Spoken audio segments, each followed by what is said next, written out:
లేదంటే ఎస్సీలు ఉన్నారా, బీసీలు ఉన్నారా, అది ప్రజలు ఎన్నుకుంటారు, మనం ఏం చేయలేము. కానీ భారతదేశంలో ఆంధ్రప్రదేశ్లో రెడ్లు కూడా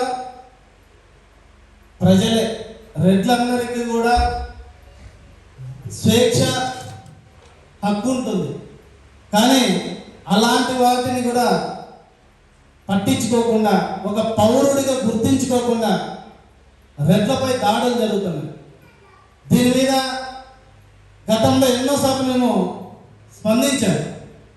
కానీ ప్రభుత్వంలో కానీ అధికారుల్లో కానీ ఎక్కడ మార్పు రాలే. దాని మీద మనం కంపల్సరిగా దాడుల అరికట్టేందుకు ప్రభుత్వం మీద ఒత్తిడి తేవాలి. అన్యాయంగా అక్రమంగా ఏదైతే రెడ్ల మీద దాడులు చేస్తారో అలాంటి వాటి మీద మనం ఖండించాలి, ముందుకెళ్ళాలి. ప్రభుత్వంతో పోరాటాలకు సిద్ధం కావాలి. దానికోసం ఆంధ్రప్రదేశ్ రెడ్డి సంఘం ఎప్పుడు సిద్ధంగా ఉంటుంది. అదేవిధంగా రెడ్లను ఇందాక మన బ్రహ్మారెడ్డి సార్ అన్నట్లు రెడ్లను కరివేపాకులా వాడుకునే రాజకీయ పార్టీలు ఉన్నాయి. స్వాతంత్రం వచ్చినప్పటి నుంచి తీసుకుంటే మన రెడ్డే ముఖ్యమంత్రి ఉంటాడు. కానీ ఇంతవరకు ఏడా కూడా ఎస్సీలకు కళ్యాణ మండపాలు ఉన్నాయి, బీసీలకు కళ్యాణ మండపాలు ఉన్నాయి, ఇతర కులాలకు కళ్యాణ మండపాలు ఉన్నాయి. కానీ రెడ్లకు కళ్యాణ మండపాలు ఉండేది నాకు తెలిసి ఆంధ్రప్రదేశ్లో స్వచ్ఛందంగా ఆయా జిల్లాల్లో ఒక 10 మందో 20 మందో కోటీశ్వర్లు ఉంటే వాళ్ళు చేసుకున్నారు. కానీ ప్రభుత్వం ద్వారా ఎక్కడా కూడా మనకు సహకారం లేదు. ఇంతమందిని మళ్ళా ముఖ్యమంత్రులను చేసాం మనం.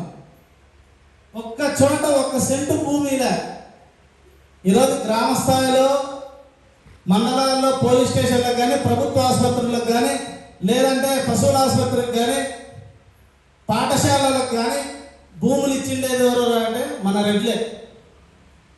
మన రెడ్లు కూడా కళ్యాణ మండపం కట్టుకుండేకో, లేదంటే ఒక పేద విద్యార్థులకు వసతి గృహం నిర్మించుకుండేకో ఒక్క స్థలం కూడా ఉంచుకోలేదు. ఈరోజు ప్రభుత్వం కూడా, గత ప్రభుత్వాలు కానీ ఈ ప్రభుత్వాలు కానీ మనల్ని కరివేపాకు వాడుకున్నాయి. కానీ ఇదే ఈ రోజున లోకేష్ బాబు ఉన్నాడు.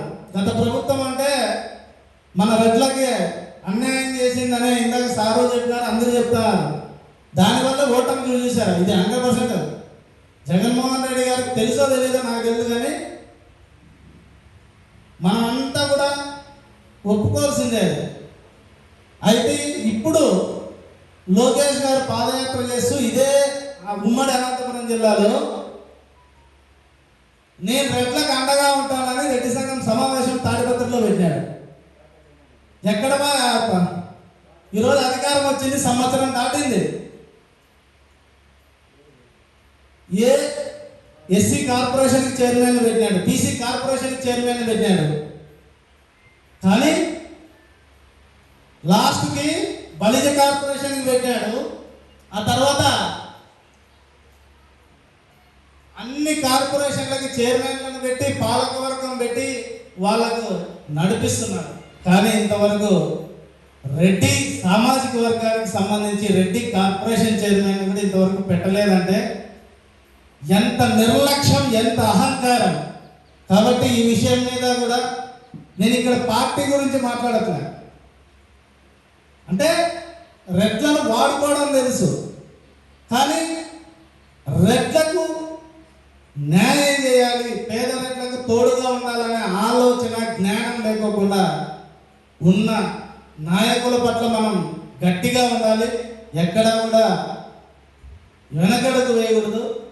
కాబట్టి అలాంటి పార్టీల పట్ల, అది ఏ పార్టీ అయినా కానీ, వైఎస్ఆర్సీపీ కానివ్వండి, టీడీపీ కానివ్వండి, బీజేపీ కానివ్వండి, కమ్యూనిస్టులు కానివ్వండి, ఏ పార్టీ అయినా రెడ్లను నిర్లక్ష్యం చేస్తే ఎలా ఉంటుందని 2019లో చంద్రబాబుకు రుచి చూపించాడు, 2024లో జగన్మోహన్ రెడ్డి రుచి చూపించాడు.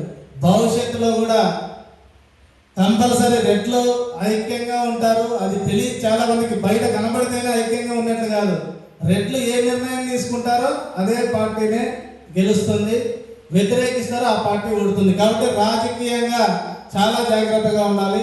రాజకీయ పార్టీలు రెడ్లకి సంబంధించి కరివేపాకులో వాడుకునే పార్టీల పట్ల మనందరం జాగ్రత్తగా ఉండాలి. ఇక అదేవిధంగా ఎస్సీ ఎస్టీ అట్రాసిటీ కేసులు ఇవి చాలా నాకు తెలిసి మా ఉమ్మడి అనంతపురం జిల్లాలో అయితే తగ్గినాయి. ఎందుకంటే మన సంఘం ఆధ్వర్యంలో పోరాటాలు చేసినాము, అడిగి వస్తుంటాయి, బట్ మా దృష్టికి రాలేదు. మా దృష్టికి వచ్చిన ప్రతి చోట ఆంధ్రప్రదేశ్ రెడ్డి సంఘం నిలబడింది. ఎగ్జాంపుల్ మనకి అక్రమ ఎస్సీ ఎస్టీ కేసు ద్వారానే ఎక్స్ఆర్మీ ప్రభాకర్ రెడ్డి అన్న కూడా పరిచయం అయినాడు. ఆ రోజు కూడా ఆంధ్రప్రదేశ్ రెడ్డి సంఘం అన్నోళ్ళకి తోడుగా నిలబడింది. ఇలా చూసుకుంటే ఎస్సీ ఎస్టీ అట్రాసిటీ కేసులు వాళ్ళ మీద పెడుతున్నారంటే వెంటనే